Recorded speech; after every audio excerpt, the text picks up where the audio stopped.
The words landed in the courtroom before the case was even fully announced. "My dad can buy you," 19-year-old Ethan Sullivan said it casually. No anger, no fear. Just confidence, cold, inherited confidence spoken like he was ordering coffee, not addressing a judge. The room didn't erupt, it didn't gasp, it froze. Judge Frank Caprio slowly set his pen down, not in surprise, but in recognition. He had seen many defendants. He had seen fear, regret, desperation. What he was seeing now was something different. Entitlement. This was supposed to be a routine traffic case, a speeding ticket, a fine, another young driver learning too late that school zones exist for a reason. But that single sentence changed everything, because this wasn't just about speed anymore. It wasn't even about a reckless teenager. It was about something deeper, something far more dangerous. What happens when a young man believes money doesn't just open doors, but erases consequences? What happens when privilege speaks out loud in a courtroom and assumes silence will follow? This hearing would last just 31 minutes.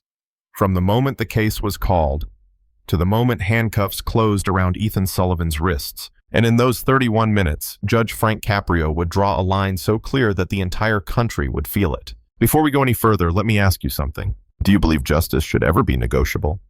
Do you believe wealth should soften accountability, especially when children are put at risk? If you believe the law must protect the most vulnerable and confront the most entitled, subscribe now. Because what happens next isn't just uncomfortable. It's unforgettable. And it proves once again that in Judge Caprio's courtroom, the bench is not for sale.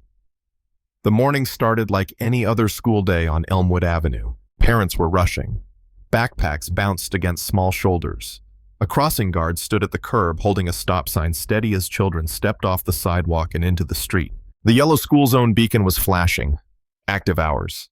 Reduced speed limit 35 miles per hour. At 8:47 a.m., Officer Michael Donovan was positioned just beyond Carver Elementary School, running routine speed enforcement.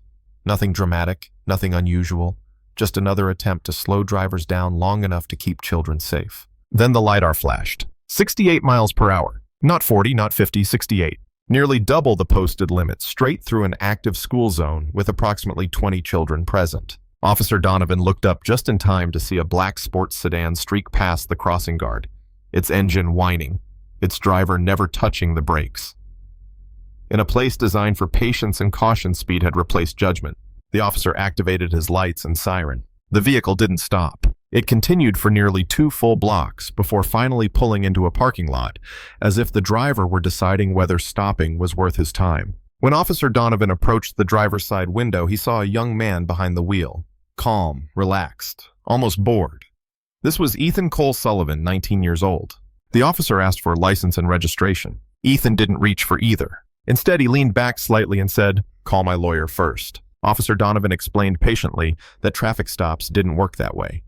Ethan smiled faintly, as if the officer had misunderstood who was in control. Then came the second line. "Do you know who pays your salary?" It wasn't shouted, it wasn't emotional. It was delivered as a statement of fact. Officer Donovan issued citations for speeding, reckless operation, and failure to obey a lawful order.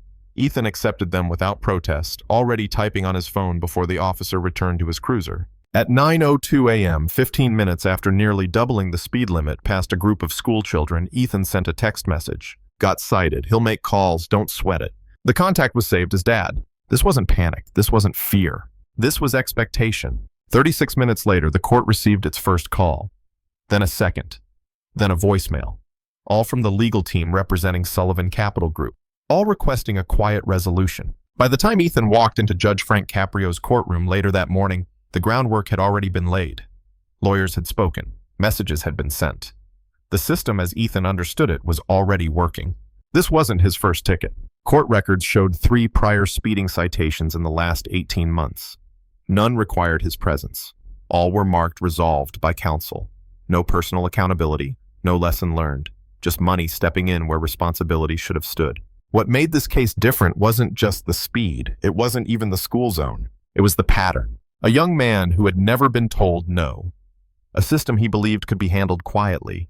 And a courtroom he assumed would function like every other inconvenience in his life. But on this morning, something was different. Judge Frank Caprio wasn't interested in quiet resolutions. He was interested in facts. And facts, once spoken aloud, have a way of stripping privilege down to its bones. By the time Ethan Sullivan took his seat at the defense table, he looked exactly like someone who didn't believe he needed to be there. His posture was loose, his expression impatient. This wasn't fear, it was inconvenience. Beside him stood the attorney his father had arranged within minutes of the traffic stop. Expensive suit, confident tone, the kind of lawyer who usually spoke for clients so they never had to speak for themselves. Judge Caprio looked down at the file in front of him, then up at Ethan. "Mr. Sullivan," he said calmly, "before we proceed, understand this clearly. This is not a negotiation. This is a court of law." The attorney rose immediately. "Your Honor, we are prepared to resolve this today. My client is willing to pay all applicable fines." Judge Caprio didn't raise his voice. He didn't need to. "This court is not a payment portal," he said. "Your client was clocked at nearly double the speed limit in an active school zone. We will review the evidence." Officer Michael Donovan was called to the stand. He testified methodically. Time, location, speed, the flashing school zone beacon, the presence of a crossing guard, the children. His voice didn't carry anger, only clarity. Facts spoken plainly tend to sound heavier than accusations. Then Judge Caprio asked for the body camera audio. The courtroom listened as Ethan's voice played back through the speakers. "Do you know who pays your salary?" The words echoed, stripped of bravado now that they were preserved in evidence. Judge Caprio turned to Ethan. "Did you make that statement to Officer Donovan?" "Yeah," Ethan replied. "So what?" "So context matters," the judge said. "You attempted to intimidate a public servant. Speed is physics, not privilege." That should have been the moment Ethan understood the tone of the room. It wasn't. Judge Caprio asked the clerk to review the contact log, calls to the court, a voicemail, all placed less than an hour after the stop. Sullivan Capital Group Legal Counsel. A request for quiet resolution. The attorney objected. "Your Honor, my client isn't responsible for actions taken by his father's office." Judge Caprio didn't look at the attorney. "Pressures on the process belong on the record. I'm documenting facts, not assigning blame." Then came the text message, displayed clearly, time-stamped, sent to a contact labeled Dad. "Got cited. He'll make calls. Don't sweat it." Judge Caprio read it slowly, deliberately. "Expectation of rescue," he said, "is not a defense." The pattern became impossible to ignore. 3 prior speeding citations in 18 months. Each one resolved without Ethan appearing in court. Each one handled quietly by someone else. "You've never stood before a judge," Caprio noted. "Is that correct?" "My lawyer handles it," Ethan said. "Your lawyer pays your fines," the judge replied. "That's not the same as accountability." There was a pause. Then Judge Caprio asked the question that shifted the room. "Mr. Sullivan, do you understand why school zones exist?" "I guess," Ethan said. "You guess." Officer Donovan confirmed that children were present, about 20 of them, crossing the street, trusting that the adults around them would slow down. Ethan shrugged again. "I stopped fine." "You stopped 2 blocks after lights and sirens," Caprio said quietly. "That's defiance." The judge leaned forward. "Earlier today, before this case was even fully announced, you told this court, 'My dad can buy you.' Do you stand by that statement?" Ethan smirked. "My dad has dinner with the mayor every month," he said. "He funds half the charities in this city. If he wanted to make a call, this goes away."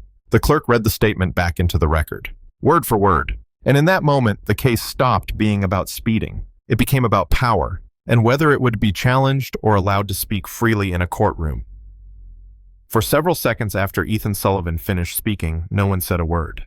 Not the attorney, not the clerk, not the officers standing near the wall. Judge Caprio simply looked at him. It wasn't anger in his eyes, it was assessment. "Miss Gable," the judge said calmly, "read that statement back into the record." The clerk's voice was steady as she read every word, slowly, deliberately stripped of tone, stripped of bravado. "My dad has dinner with the mayor every month. He funds half the charities in this city. So yeah, if he wanted to make a call, this goes away." End quote. The words hung in the air longer the second time. 5 seconds passed, then 7, then 10. Silence has weight in a courtroom, and this one pressed down on everyone in the room. Judge Caprio finally spoke. "Mr. Sullivan," he said quietly, "you just told this court that your father's wealth and connections could make a lawful citation disappear." Ethan leaned back slightly in his chair. "I'm just being honest," he replied. "My dad has more power than you do." That was the moment. Not when he sped through the school zone, not when he ignored the officer's lights, not even when he tried to intimidate a public servant. This was different. Judge Caprio straightened in his chair. "When you say something like that," he explained, his voice still controlled, "you are not insulting me personally. You are attacking the legitimacy of this court. You are telling every person in this room that justice is for sale." The attorney jumped to his feet. "Your Honor, my client is young. He doesn't fully understand the implications of. Counselor Caprio interrupted. Your client is 19 years old. He is an adult, and I will address him directly. The judge turned back to Ethan. Do you understand what direct contempt of court is? Ethan shrugged again. I know you're mad. This isn't about anger, Caprio said. Direct contempt occurs when conduct happens in the immediate presence of the court and obstructs the administration of justice. Your statement was made openly on the record and deliberately. Ethan's confidence wavered just slightly. I was just talking, he said. You were asserting, the judge replied. You were asserting that money supersedes law. Judge Caprio paused, then continued. What concerns me most, Mr. Sullivan, is not that you believe your father has power. It's that you believe the law bends for people like you. That belief erodes public trust. It tells the mother walking her child to school that rules apply unevenly. It tells the officer enforcing the law that his badge has a price. The courtroom was completely still now. This court exists to do one thing, Caprio said. Apply the law equally. Not quietly. Not conveniently. Equally. Ethan looked around as if expecting anyone to intervene. No one did. Judge Caprio placed his pen down once more. I've already ruled on your traffic violations, he said. But we are not finished. His voice lowered. Your statements to Officer Donovan. Do you know who pays your salary? And your statements to this court, my dad can buy you, constitute a direct challenge to judicial authority. Ethan's attorney opened his mouth again, then closed it. For the first time since the hearing began, uncertainty crossed Ethan Sullivan's face. He was realizing too late that this courtroom did not operate on the rules he had grown up with, and Judge Frank Caprio was about to make that unmistakably clear. Judge Frank Caprio straightened the papers in front of him, then looked directly at Ethan Sullivan. Here's my finding on the traffic violations, he said. His voice was calm, measured, final. The evidence is clear and uncontested. A LiDAR reading of 68 miles per hour in a posted 35 mile per hour school zone. The beacon was active. Children were present. The vehicle failed to stop for 2 blocks after lights and sirens were activated. Ethan sat still now. No smirk, no shrug. I find the defendant guilty on all counts, Caprio continued. The base fines total $1,200. Additionally, I'm imposing a 90-day license suspension effective immediately. You are also ordered to complete a driver safety course before you are eligible for reinstatement. That alone would have ended most cases. But no one in the courtroom believed this one was over. Judge Caprio looked up again. Mr. Sullivan, he said, consequences teach what privilege hides. Then he paused. But we are not finished. The temperature in the room seemed to drop. Your statements today represent something far more serious than traffic violations, Caprio said. When you told Officer Donovan, do you know who pays your salary? You attempted to intimidate a public servant.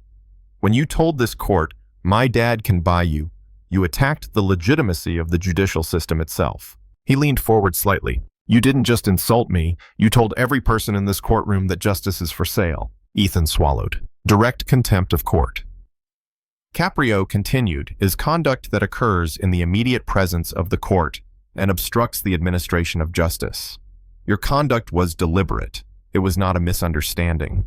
It was not youthful confusion. The attorney stood again, desperation now evident. Your Honor, my client didn't mean. Counselor Caprio said sharply, your client said exactly what he meant. Twice, on the record. The judge looked back at Ethan. For direct contempt of court, he said, I am sentencing you to 30 days at the adult correctional institutions.